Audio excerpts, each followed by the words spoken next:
Possible interest, I'm going to discuss personal karma, how our personal karma works within oneself and between the people that we're connected with. So maybe I should better wait for people to roll in. So when we look at one's personal karma, we're talking about the vast storehouse of karma which we see both that we've actually generated both in the current life and in the numberless number of lives we've had previously in the process of karma and rebirth. And as the Buddha said in the suttas, that there's no beginning point to the origin of the karma that we've generated through the course of the lives that we've lived in high and low states, within this particular universal cycle that we find ourselves. And so, when you look at that principle of no beginning point can be found to the origin, the starting point, the first point of when, karma, which this particular consciousness, this being, creates and is subjected to, there's no beginning point. So you're looking at, absolutely potentially millions and millions of lives, just endless lives. And, for people who have, incredible meditation, have the potential to recollect, the facets of different lives, even in past, universal cycles, past expansions and contractions of the universe. And from memory, I think the Buddha was able to recall, I think it was possibly 94 expansions and contractions of the universe from the sutta rendering. And so, you're looking at this vast storehouse of past karma, both in simple terms, both good, bad, and neutral, that we've generated in past lives at many different levels.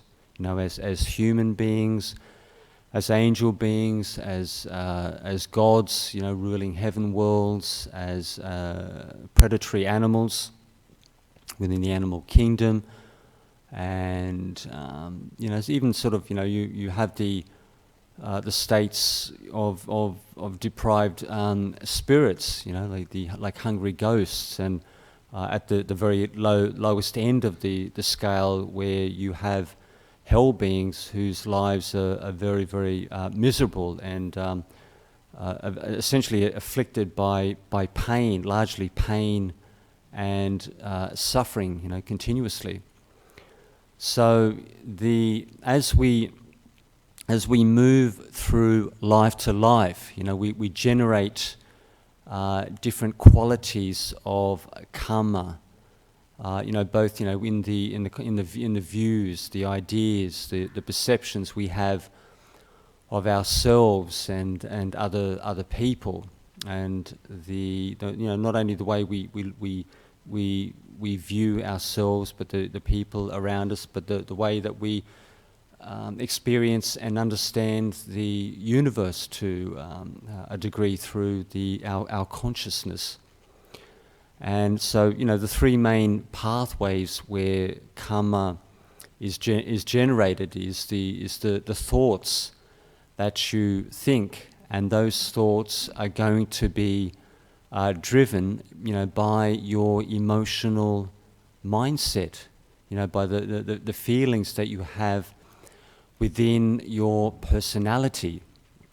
And they are your feelings are the energy which drive your thought processes because without emotions, strong emotions, that you would be, very, very cool. You'd be as cool as a cucumber, so to speak, and your mind would be very, very quiet and peaceful, because there's no, no strong feelings, no say energizing component to drive, to instigate and drive your thinking, your views, your opinions, your likes and dislikes. It's your feelings which give your life color and meaning, and give you a very large interpretation of the world that you experience.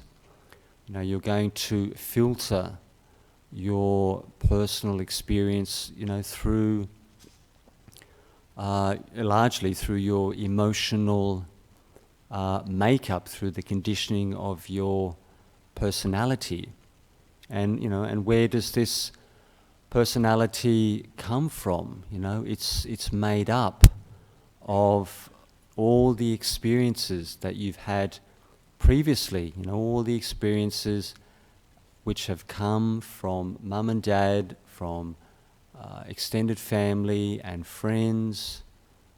It could even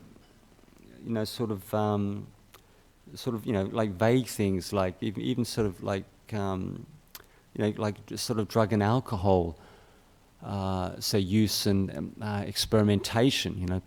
People's minds get affected by these substances, and so when that's the components that you would see in the current life, and then you have this just vast, reservoir of past life experience. All the lives that you've had previously in high and low states, and so those memories and personal experiences, from the deep past, right down much, very, very deep in your conscious awareness, that that just slowly filter up to the surface level, of the mind, and they affect your current personality and behavior in both, say, subtle and intermediate ways, and even within one's say sleep cycle.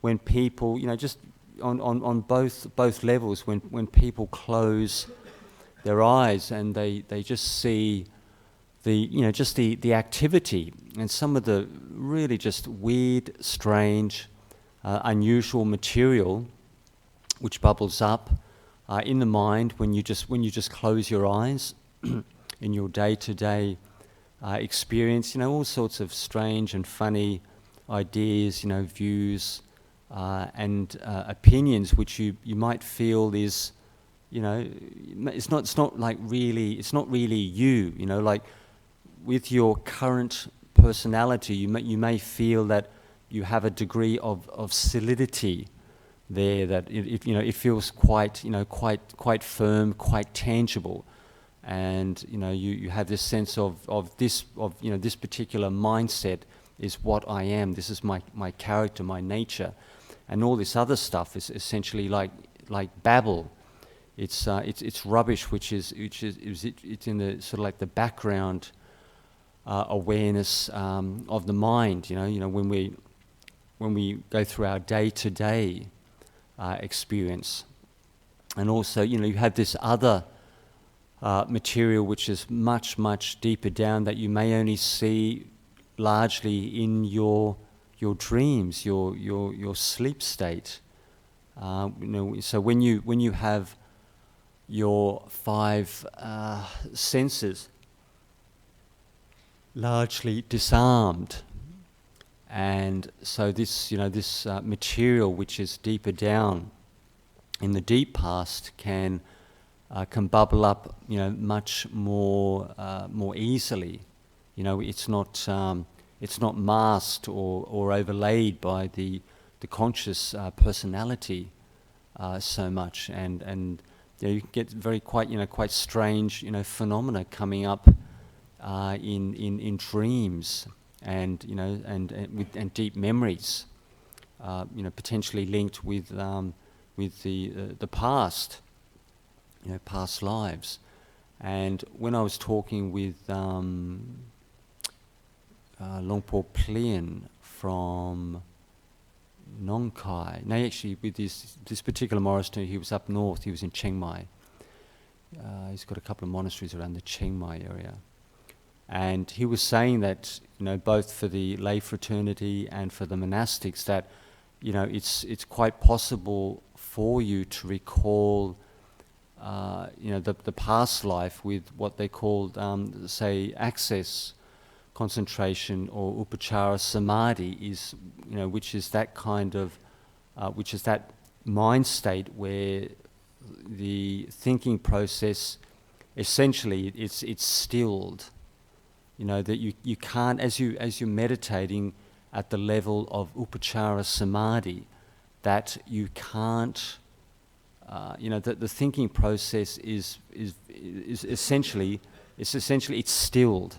When you're talking about really firm upachara, you can't actually see thinking activity at work.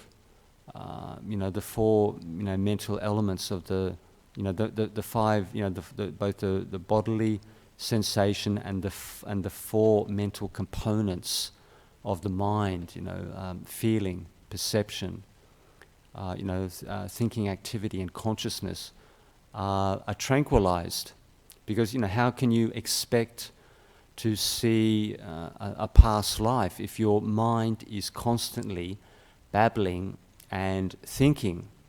You really need, you need clarity, you need stillness, you need, quietude, the stillness of mind, in order to have the power to reflect back, to access, deep memories from the past life, or possibly, maybe even 2 lifetimes back. But essentially, the potential is there with this very, very, really very still, firm, quite powerful meditation, that the potential is there to recollect the past life, or have flashbacks within that meditation process. And that can be very, very useful for your wisdom, your understanding.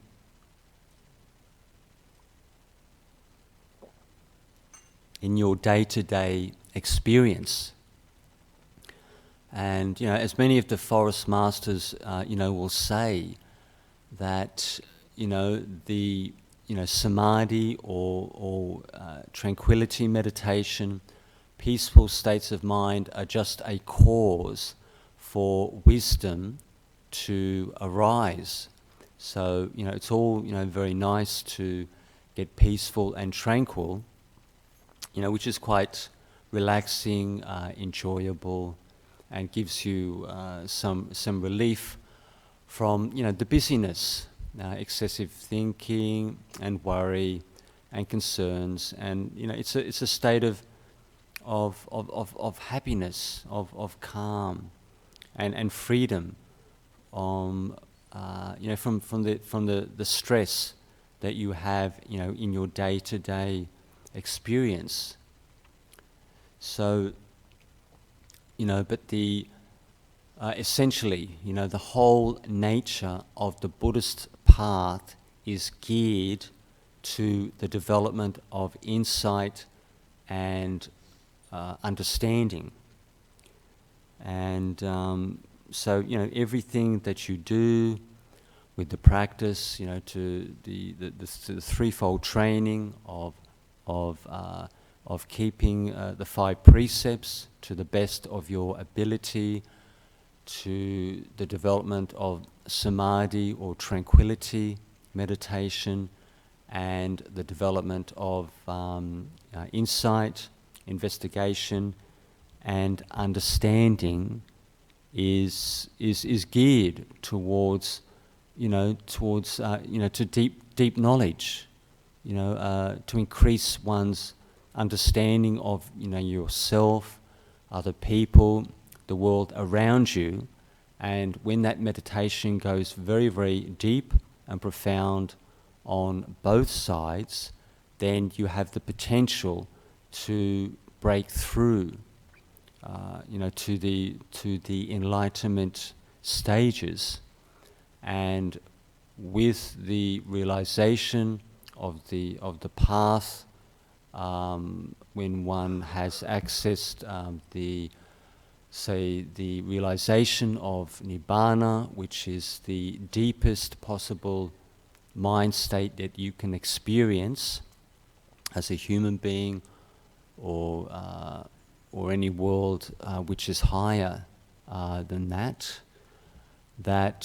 And the insight knowledges which follow on afterwards have the power to break through this cycle of karma and rebirth. So, that will be, say, the pinnacle point of the Buddha's system of training.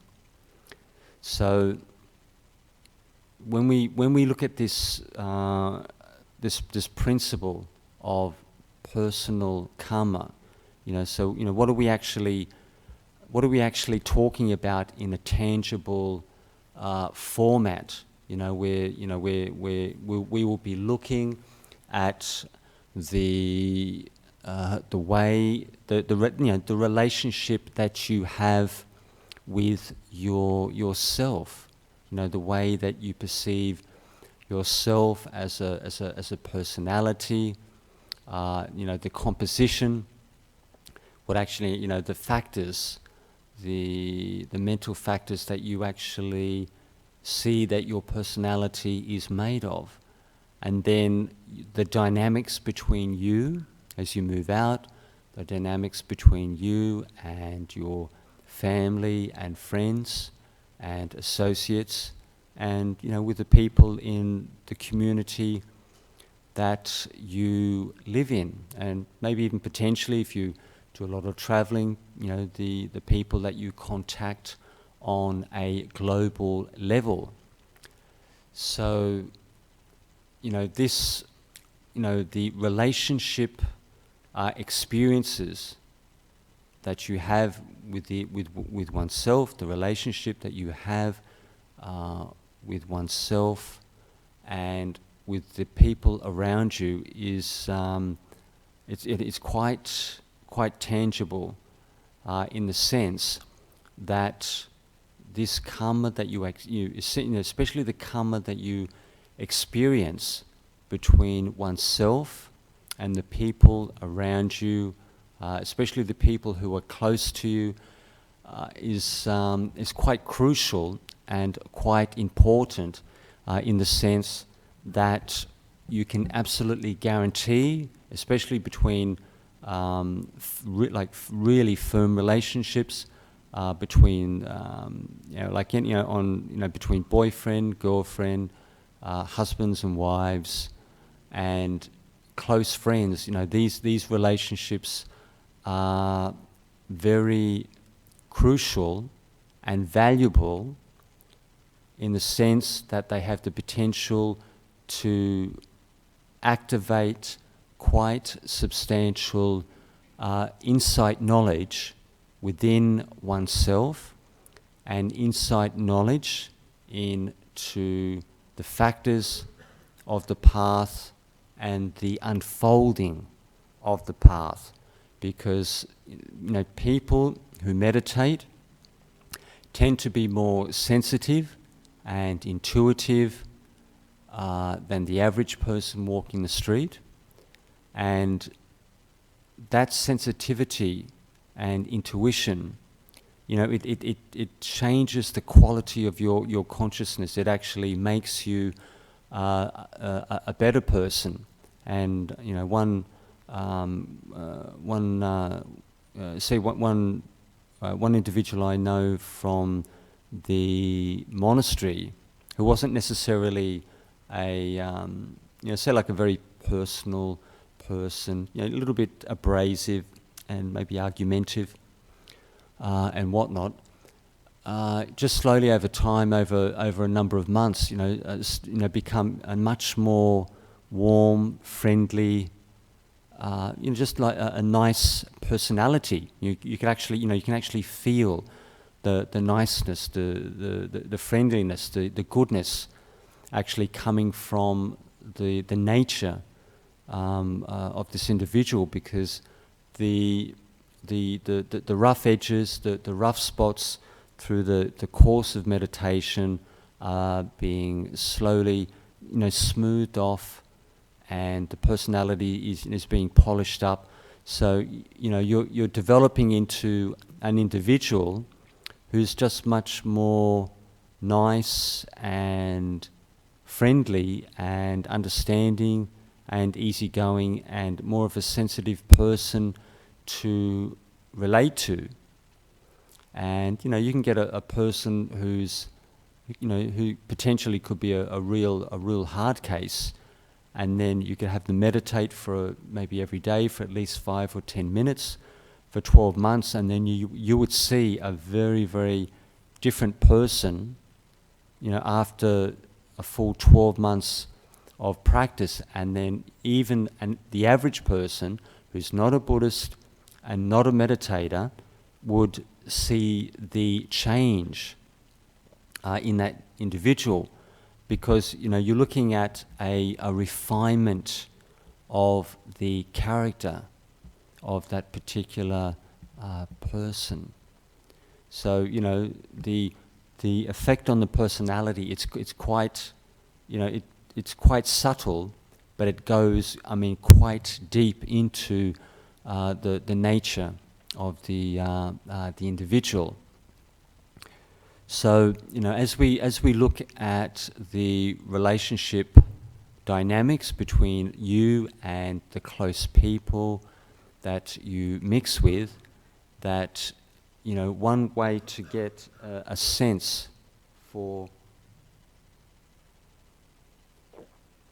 the connection that you have with the people around you is just go straight to the heart base, go to the one's feelings, one's emotions. And naturally we all have mothers and fathers, brothers and sisters, close friends and associates, and you can sense or you can feel a tangible quality, to the connection with this person. It's like some people can have, very, very, very, very good friends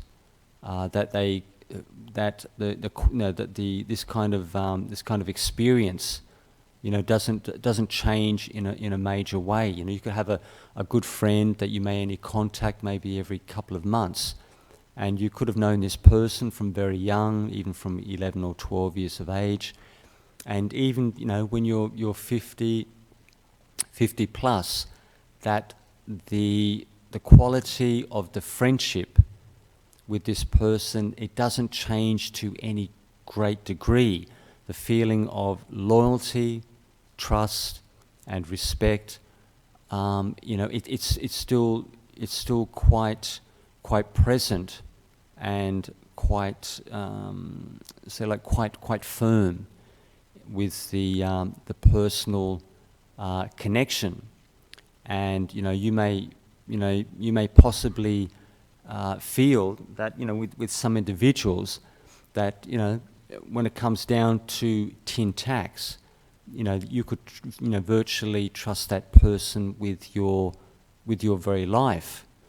And I had a situation where many years ago, when I was in my mid-20s, I was in a car accident with a family friend, and and this this particular person, when we actually hit the other vehicle as that person was speeding into a roundabout, they actually, leant out of their safety belt, and they braced, my body against the seat and put their own, essentially, so I wouldn't actually hit the windscreen, because the vehicle actually struck from the driver's side. And when that person, my friend from early childhood, or say like mid-teens on, put their own life at risk to basically save me from harm, from potential injury, then you know that you could trust that particular person with your very life. You can trust them with absolutely, virtually anything, with money, business arrangements, with your girlfriend. You can trust them with anything, and that's the test. If you're, it's a hard call, but if you have a very, very close friend, and they put their life on the line, to protect you, that's virtually as good as it gets. And so you can feel between different, you'll have a circle of friends, and for some people, it can be like even say brotherly or sisterly.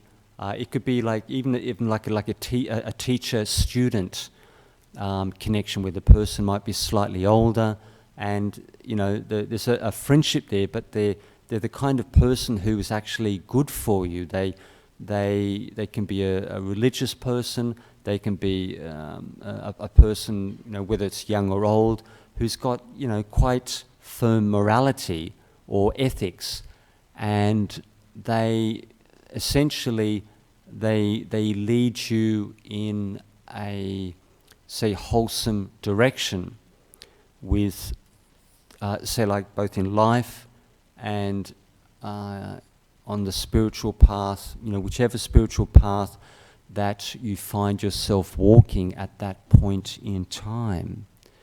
And so, those kind of individuals, whether it's mum or dad, brother or sister, close personal friend, these people are, they're very, they're very good for you. They're conducive to the path. They help you to develop good qualities. They protect you from.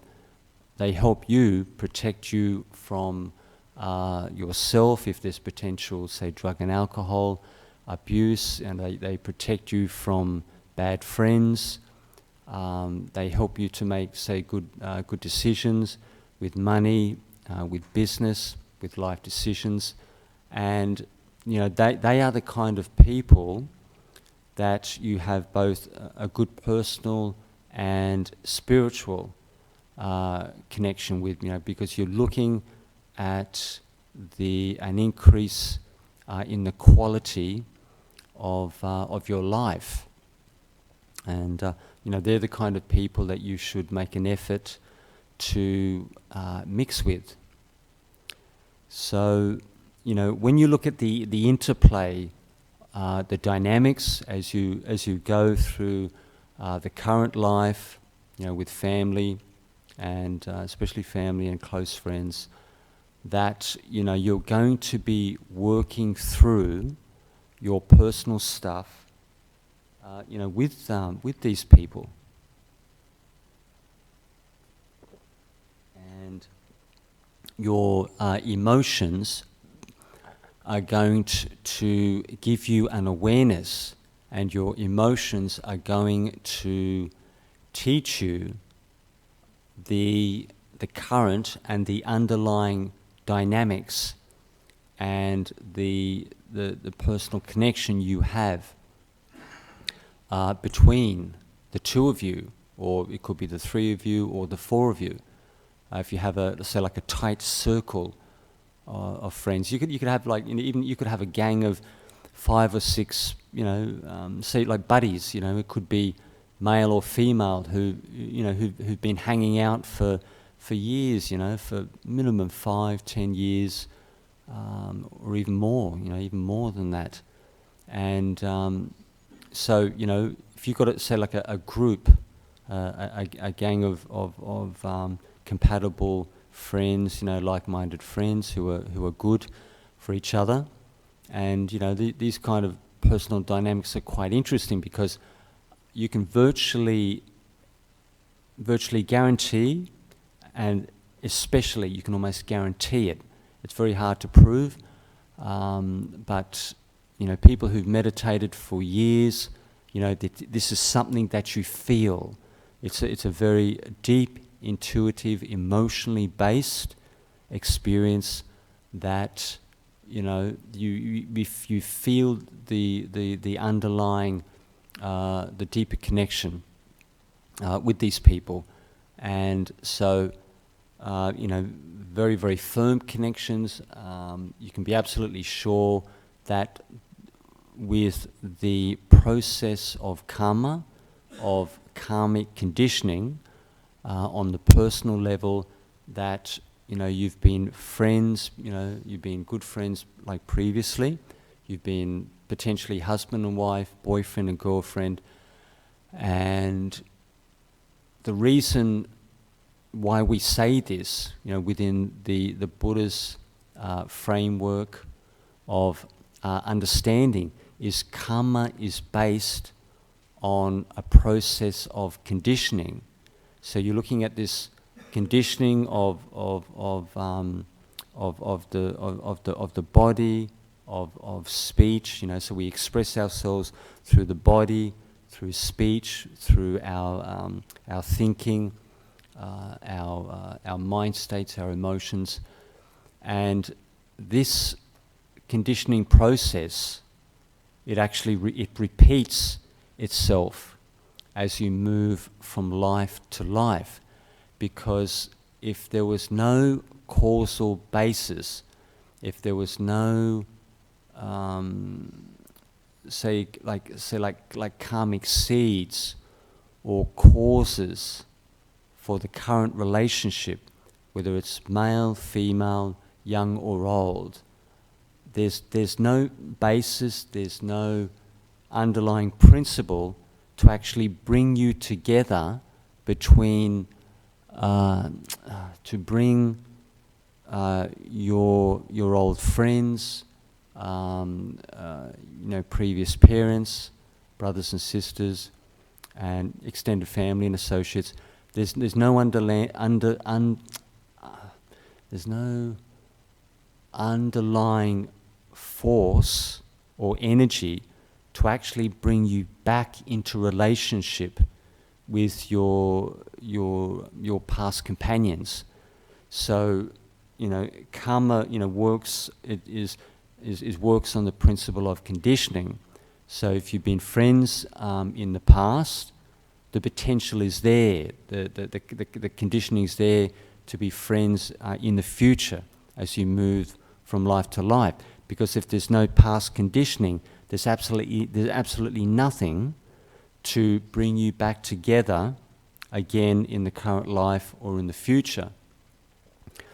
And because when you look at this whole business, karma is very, very precise, and it works according to time and place, particular lives.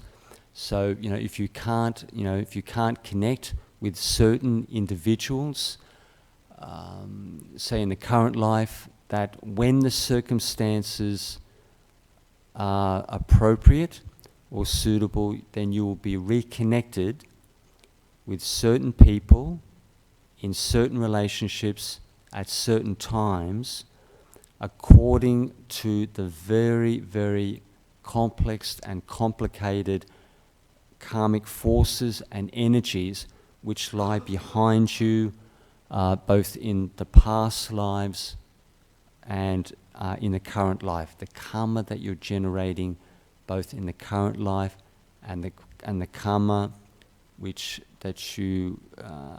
is dormant from the past is acting on the current personality, and essentially it affects the course of your life. It shapes destiny is the wrong word. It shapes the direction of your life, your personal experience. And so you may feel, as you know, especially like the average person walking the street who is largely, say, like non-religious, they may feel that they live their lives. They get up in the morning, they go to work, they earn their money. They're paying their mortgages, they're raising their children, trying to get a good education for their kids. They're trying to scrape money together, both for the mortgage, to go on holidays, and they live as in a fashion that the vast majority of you are very, very well. You understand the dynamics very, very well in the world with your day-to-day experience. But the direction of your life is going to be subtly affected by all these energies from the past and the current life, and they're shaping the quality of your consciousness. And you may not necessarily be aware of say for example, when you look at your views, opinions, your attitudes, and the kind of people, the kind of family that you've been born into, and the direction that you're moving in, you may feel that you just take it for granted. You live your life. You go from day to day. You do your stuff. You go to work. You have your personal life. You have your hobbies, your interests, and some of you may have very, very interesting, fulfilling lives. If you choose to move in that direction, but we may think, we may feel that as a conscious entity, that I'm essentially like, I'm calling the shots. I'm making the decisions, and I think the thoughts, and I feel the feelings that I have. But essentially, you can, for choice of better words, you're like a conscious. I wouldn't say.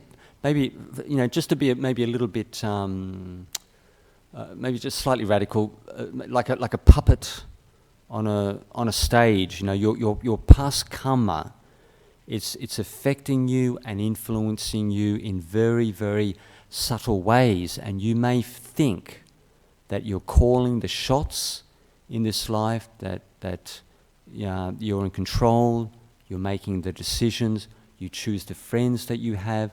You choose the partners that you have, that you travel to the countries that you like, you spend time in different locations with different people at different times, but essentially we've got this incredibly complex network of karma going back into the past, which is acting upon you from the current life, from a deeper level, and it's slowly affecting and influencing the mindset that you have and the choices that you make. And so, especially this is where meditation can be really, really valuable, because it makes you more sensitive and more intuitive with this kind of process. And as you become more calm, more peaceful, more joyful, you start to, your ego boundaries start to extend over the years.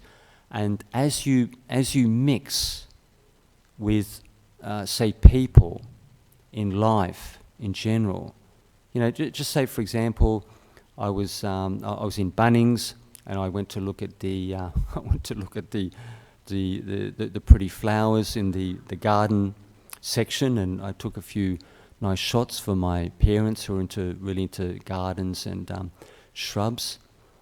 And I just connected one of the people who was working there.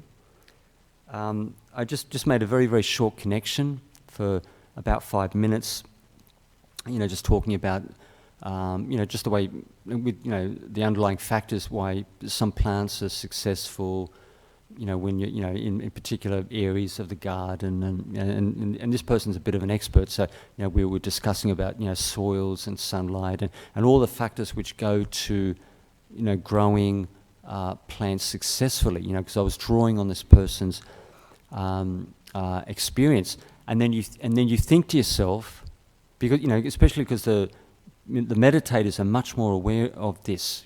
It's just these are very, very little, very, very small incidents.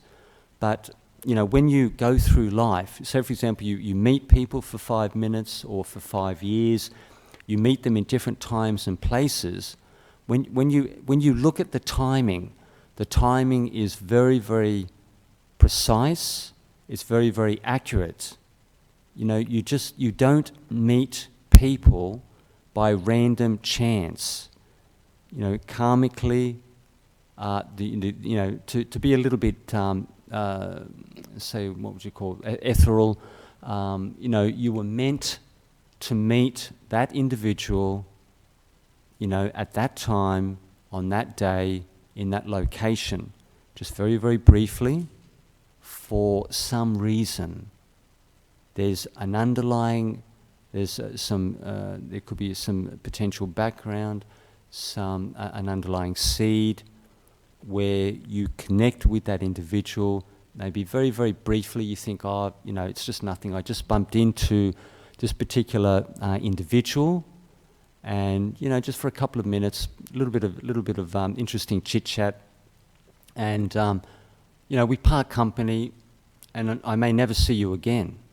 I may never see you for the rest of your life, but without sounding too sort of dramatic, it's meant to be that that little chit chat for for 4 or 5 minutes. That was meant to be, just for that very short experience in that particular time and place, and the potential. So when you really look at the relationships you have with other people, it's really quite incredible, because over the years, as you develop your meditation and your ego boundaries extend out, and you start to get this sense for the just this great human, say, family that we find ourselves in. And when I was sitting at the cafe in Bunnings, the lady who was running the cafe was an English lady, and she was very, very positive and friendly and warm and open, and her heart was completely open, calling people darling and gorgeous and cupcake and beautiful, calling the young men cupcake and little calling little boys cute little names and whatnot, and really it was quite in that kind of attitude. It takes a really good, a very, very positive attitude and energy, mental energy, And you really like people. You're friendly, you're positive, you're optimistic. You're looking at the goodness in other people, and it's a very quite a very, very valuable kind of attitude as well, because if one person can do that, that means two people can do that, three people can do that. So that kind of conditioning and that kind of experience, personal experience, makes other people aware that we're not just isolated, isolated little individuals just running, scurrying around, going about our business on a day-to-day basis. So as that lady at Bunnings was super friendly, energetic, positive. Some of the other people in the cafe were quite friendly. Their energy, they were quiet, subdued. They didn't talk. They didn't engage anyone. They didn't look around, and there was a big difference between them and her. So, but that kind of even I didn't speak to her at length, but that person, there's something deeper going on in the personality of that individual. They are an individual whose heart qualities, they're not like average people. Her heart was really just fully open. Her emotional expression was like maxed out. And she wasn't afraid. There was like a sense of trust, and she wasn't afraid to really extend this feeling of love and goodwill and kindness. You've got to be a person who's confident, who's trusting, who likes oneself, who likes others. It takes a number of personal qualities to extend that kind of mind, when we're in communion with other people. So we can have this kind of mindset where and especially the people within the BSWA fraternity, Jhana Grove, and up at the monastery, we have this kind of big mind experience. And instead of just like me and you and them, it's like us. The boundaries become very, very faint. And it's like, we're looking at this sort of like, this big human family that we live in. And so, as we move through our day-to-day experience, that the people that you meet, even complete strangers and small relationships with people here and there, don't underestimate them. These people, they really count, because if you meet them just for a couple of minutes here, 5 minutes there, 10 minutes, on a later day, you can absolutely guarantee that you met those people briefly, if not in the current life, in past lives, especially the life previously, or the second life back at the most, because it's so close to you. And don't ever underestimate the potential. When you meet and engage people, and it could be quite briefly, just fleeting. You could meet someone for 5 minutes, you never see them again for the rest of your life. Don't think that connection doesn't matter, because there's the complexity and the power of past karma and the karma in the present life. It brings you together for a reason. Your life is like a classroom, and one's personal karma that you have between oneself and other people, it's teaching you, and it largely teaches you on a emotional level, because you need to feel your experience, both for good and for bad. You really need to feel your experience as a human being in order to understand the way that karma works through your personality. So, as we go about our day-to-day experience, all the people that you meet, they do matter. They are important. They have a place in the complexity of the karma that you have behind you. These people are going to connect with you again and again and again and again and again, going into the next 5 lives, 10 lives, 50 lives, 100 lives.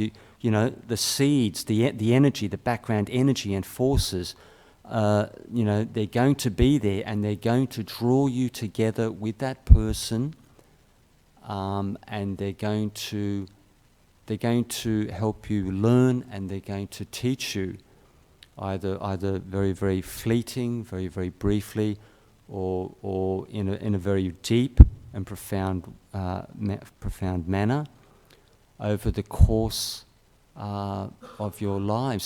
So essentially, your experience as both a human being, or even within, say, as a being within the higher realms, even as a Deva being, you're looking at this experience of learning and understanding through relationships with others. So I'll bring the talk to an end and open the floor to any potential questions. No.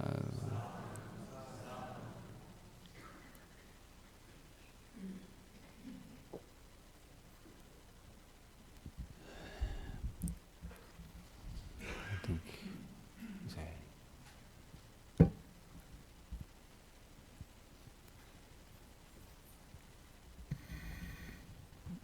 Thank you for your talk tonight. It was very, very interesting and beautiful meditation. I'd just like to share, it's very natural for me to see past lives with meditation and without meditation. And because of that, I actually became a past life therapist.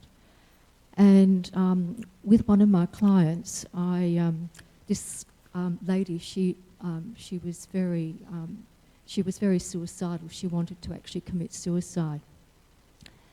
And I took her into past lives, and that didn't help. And so I took her into a future life, and that actually, she was fine. She actually then had a purpose to live. So can you talk about future lives at all?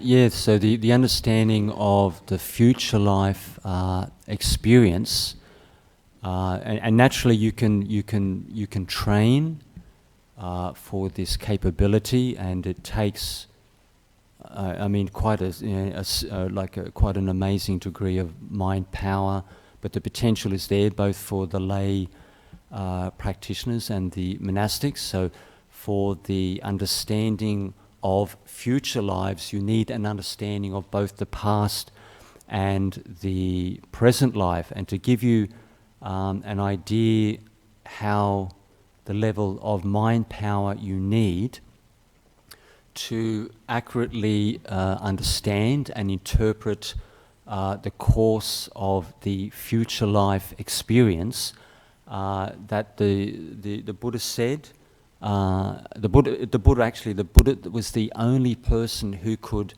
accurately say forecast or give prognosis for the exact, say, rebirth conditions and experience for essentially any person whatsoever. The Buddha was the only person who could accurately forecast the future life potential for any being whatsoever who came to him for guidance or for instruction. But the potential for, say, for practitioners, say as human beings with psychic potential, will be there. But one, as I mentioned, needs, it's like the understanding, like a synthesis of both the past and the present life to a minimum degree, because the complexity, it's phenomenal. As any say past life therapist is well aware of, it's like the amount of information and the amount of experience. It's like tapping into the internet. It's just phenomenal. And for you to actually accurately sift through and identify and focus on essential details which are key principles and triggers. So say, for example, a person who was suicidal in the current life, you can virtually guarantee that the person was in similar circumstances previously, but you can interpret this in a number of ways. There can be a number of angles with a person, say with suicidal ideation, where so for example you're an individual who has taken the lives of, say, other human beings or animals to a significant degree, then the potential is there for you to be afflicted with, say, the potential to kill oneself on the personal level, or to have other people kill you, other human beings take your life, or even wild animals to take your life, or things like misadventure, having like accidents, completely out of the blue, extraordinary circumstances. Like the one which just came to mind is that there was a couple who were bushwalking on a mountaintop in Melbourne, and that the young man got struck by lightning, was killed. And you're talking about, he was standing, like, this is completely obvious to all of you, but he was standing in a particular spot at a particular time, in a particular place on a particular day, and this young guy was struck by lightning and killed. And you can just imagine, all of you can think of just how incredibly rare. I'm not being unkind when I say this, but that was no accident. That young man was meant to die. This is not just an accident. That young man got unlucky. He was meant to die. When you look at how precise the background details and the background conditions, when people have these incredibly wild freak accidents, they lose their lives. There's a very, very, very clear, very, very precise reasons why this takes place. And so, as I've already mentioned, you're looking at this incredible complexity, and the skill level is very, very high to be able to interpret and forecast and diagnose, the past life experience and the future direction of individuals. But you can certainly train in these particular skills. But the people that because I don't move in spiritual circles. I have much contact with, say, clairvoyance and spiritual mediums. But it's a very, very valuable a valuable, spiritual power if you can develop it. Thank you. I hope that made sense. Yeah.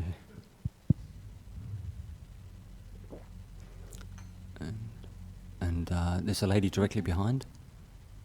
And you as well. Thank you. You may have already answered my question. So I think what I understand what you're saying tonight, and perhaps you can just re-clarify it for me again, is that our past lives predetermined our future lives. So if I stand back and observe people around me, there are some people who are like butterflies, have lots of success, get on very well with people, have bright personalities, seem to do very well in life, and there are other people who are isolated, lonely, miserable, got no personalities, can't communicate with people. So is karma the cause of these things? Why one person struggles, gets nowhere, and someone else can just really attract all the right or happy things in their lives? I'm always confused about that. Yeah, so where any particular, say for example, you've got a person in favourable circumstances who has everything, essentially, like, in a nutshell, everything going for them on the personal level. Sorry, they've got potential for good lifestyle, friends, money, opportunities. But they attract the right circles. Like I know some friends who are really very negative, isolated. I myself sometimes attract in my life not always the sort of people I would like to attract, and I often wonder why that is so with me. I would like to be a little bit more outward, friendly, open, and loving, and I don't always attract those sort of people into my life. So I'm always curious. Where does that come from? Essentially, so you're looking when you look at the nature of your karma. So as you find yourself now, your current experience, your human experience right now, essentially it's shaped, as I mentioned, it's shaped by that vast, I'd say like undercurrent, that vast, call it like a vast reservoir of past karma, the whole complexity of all these past lives, hundreds, thousands of lives, which reach you, the effects of the karma. It reaches you at certain times and certain places, and so where you find yourself now, you're made up of everything that you've experienced, say, like, from the past. Where you find yourself now is a product of everything that you've been through in the past. So, but you have the awareness to make decisions to move in certain directions. If you've got awareness of spirituality, the Buddhist path, even the Christian path, you can choose to move in a more positive, say, wholesome, beneficial direction. And everyone knows, that if you're a friendly, positive person, you tend to attract like-minded individuals. It's completely obvious. If you're negative, hostile, standoffish, that you're going to essentially push people away. It's just common sense experience. But not everybody is always aware that they're doing this, observing around people. A lot of people aren't always aware that this is the... Well, exactly. And so how do you get that awareness, and how do you change it? I think the best thing, and it's especially for people in that category who lack sensitivity, lack underlying awareness, they need to meditate. Because I've got a friend, I'll just speed it up a little. I've got a friend who's a fairly smart guy. He's 50 plus, and his boyfriend girlfriend relationship scenario over the years really hasn't gelled. He hasn't really met many people. He's got 2 sisters. He's quite comfortable with females, but he's things haven't really worked out so well. He's not really happy with his life, the relationship thing. He's basically his protecting and looking after his mum, who's got health issues, and she's the only one he can rely on. So he's a bit trapped. This and that, but he's incredible. I was on the phone with him 2 hours. In a nutshell, I was on the phone with him for 2 hours, going back 2 weeks back, and he was so negative, and essentially so unhappy, so negative. I mean, I had, after 2 hours, I had to shut him down because he just kept going on and on and on, and otherwise I would have been forced to essentially tell him exactly what he was doing. And like my brother, he was going on. He was with my brother about 12 months back. They were drinking, and he was going on about how he was going to improve his life, this, that, and the other, make changes and whatnot. And my brother, who's a bit up front, just told him straight to his face. He said, David, he said, you are lying to yourself. He said, why don't you wake up? You're not going to change. You're going to be the same person that you have been for the last 40, 45 years.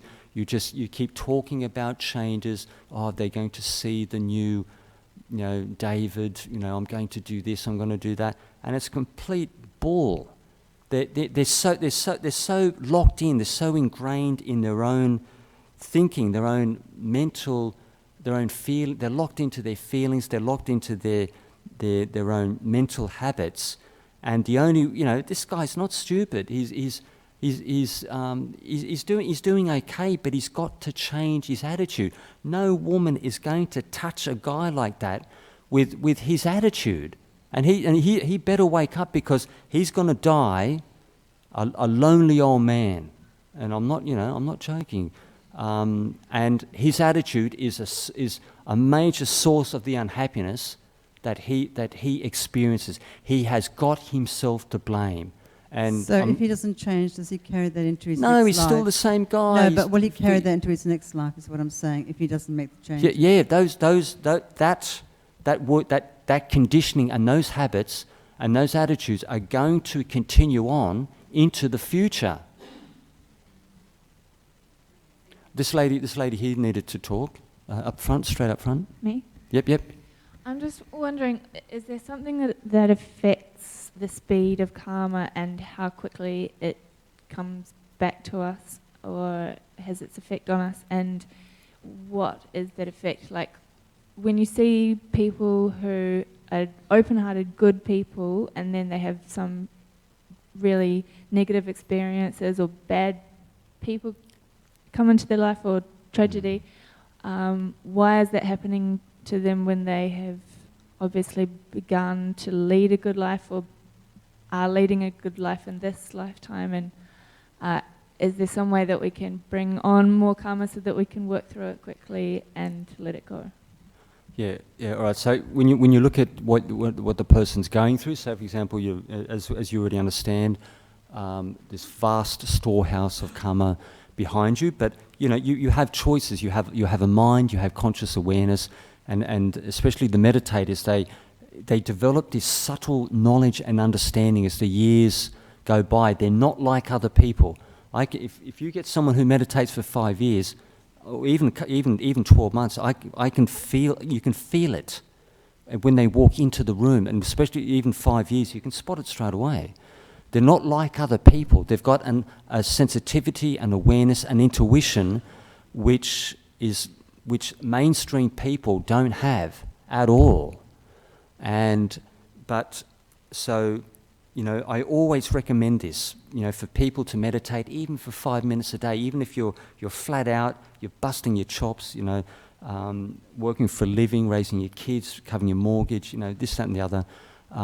5 minutes a day, after 4 weeks, 8 weeks, you can see the difference, the change in the person. But it improves the quality of your personality, yourself as a person. It improves the quality of your relationships with other people on a subtle level. It allows you to help feel the dynamics between yourself and others, and to make decisions which are more, essentially more intelligent, more wise, because you're moving through life with a greater awareness. Like I'm not trying to be like sort of really sort of ethereal here, but it's this path. It's a very feely path, and when you've been meditating for 5 years, 10 years, you really feel your relationships with other people. On the emotional level, and you can especially when you understand, say, the like Buddhist dynamics and principles, you get a greater appreciation what you go through with other people, because it's not just like we just go through our lives just on a treadmill on a day-to-day basis.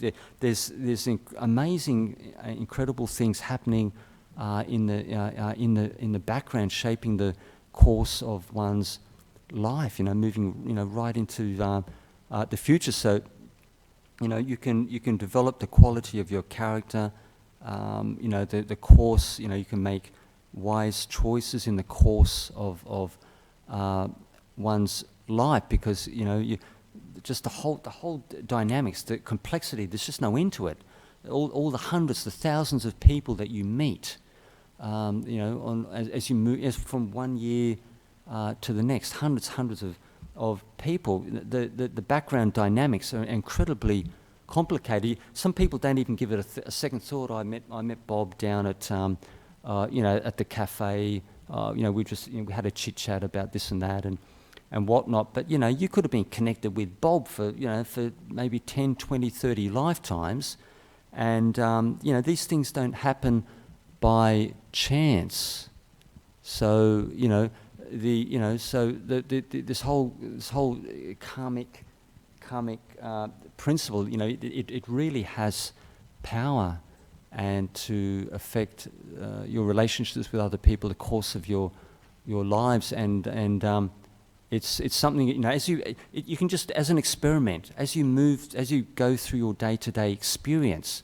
I mean, just keep it ticking over in the back of your mind that that your karma is unfolding moment to moment to moment to moment as you move from from one day to the next. Just imagine that. Just really ingrain that in your mind as you move through your daily experience.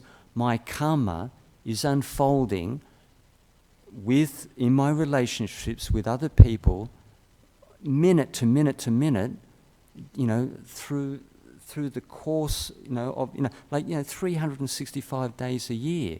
It's constantly working through you, and it's placing you in certain times and places with certain people. But many of us, we just can't. The people who meditate have a greater sensitivity for us. But our life is like a stage, and we're like actors, and we have all these different roles to play at different times. But you're looking at this kind of massive interplay, this massive theatre, like actors on a stage with different roles, and just going on and on and on and on into the future.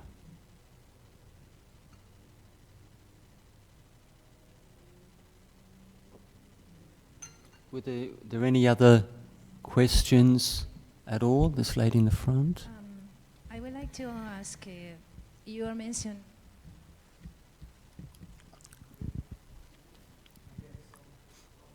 Okay, I've got a question. You mentioned that we can meet people through our lives, and we were meant to meet them because of the karma. Yeah. My question is there different levels of karma? Let's say, is the same type of karma that I have with a boyfriend, husband, or friend, a person that I met 5 minutes in the train station or something? Are there different kind of so as a intensity or As a human being, without getting overly complex, as a human being, we have different relationship karma with different people, and you can feel it. The connection that you have with one's boyfriend, with one's children, with one's workmates, the roles that you have, where you find yourself, clearly indicates the format. So for example, with mum and dad, the parental relationship karma, it's predominant. It overpowers any potential underlying karma that you may find in any other format. So realistically, it's quite possible for you to reconnect with mum and dad as brother and sister, as child and parent, as parent and child, as close friends. The relationship format can change according to time and circumstances. If your sister, say for example, your sister or brother can't reach you within the sibling relationship, brother-sister relationship, they may be able to reach you as your child, male-female child, in the next life. If they can't because of the complexity, I would never ever give anyone the impression I had an understanding of this, because it's so incredibly complicated. But if your sister can't reach you as your sister in the following life, she may be able to reach you as your child. But even reaching you as your child, the mind boggles why that is able to take place. It's when you really think about like timing and circumstances. Happens the same with the loving relationships, for example, with your husbands, ex-husbands, or. Well, it can completely change. It can be. If it's very, very close, there will be a boundary. Say if the relationship is really tight, so any other person, any other human person, if we're just talking about the human realm, which is just one parameter, you can go much further, much more broad than this. But we're looking at the human realm.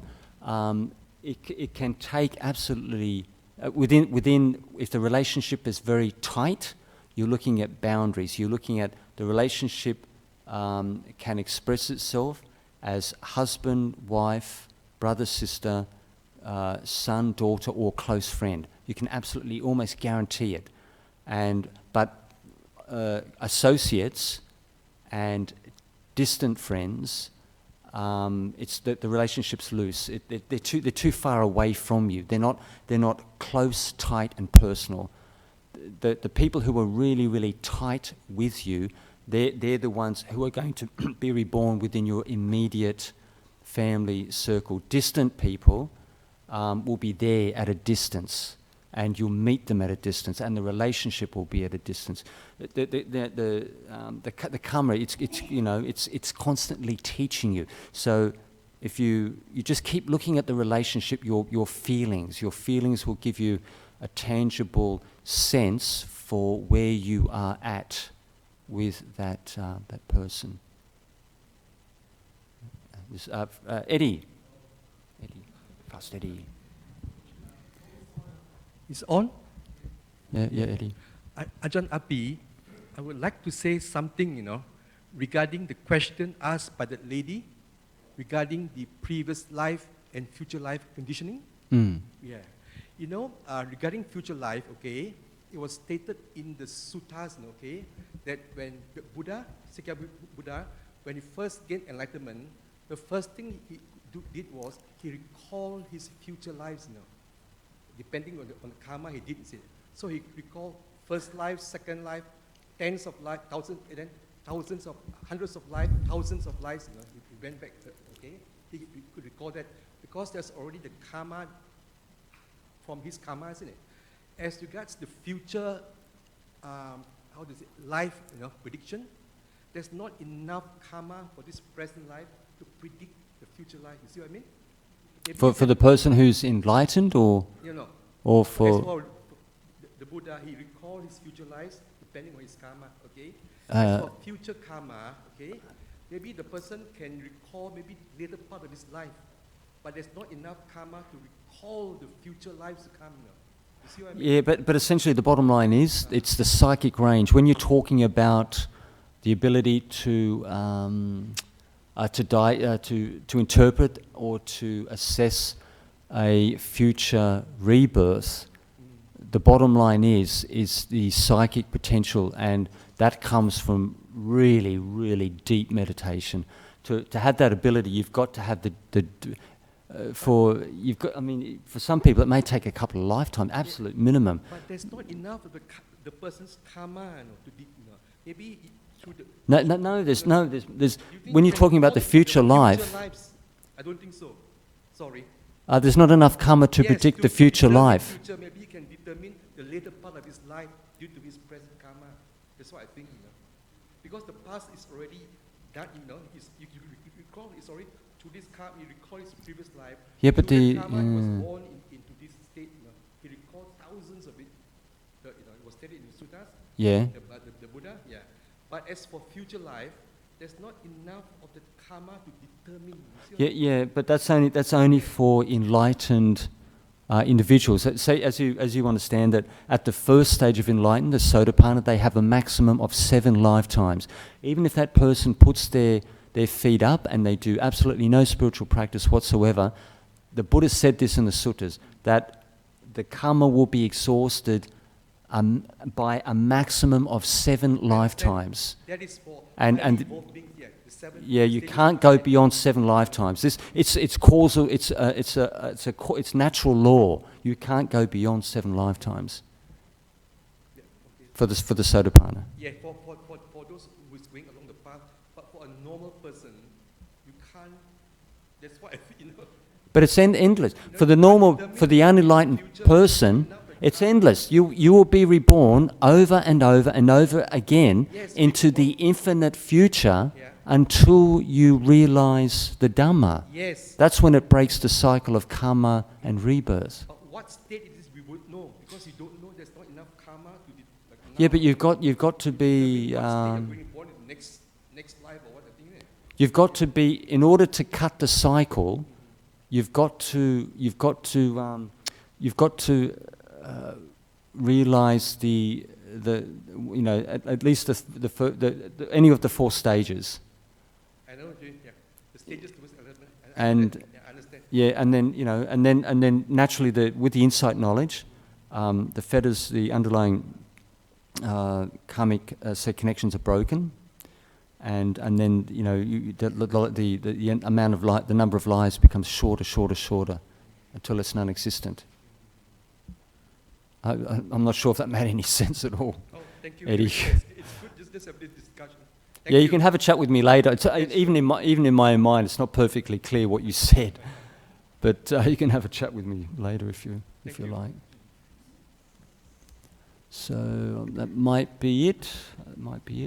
So we'll call it an evening. I'll hand it over to you, Drew. Okay.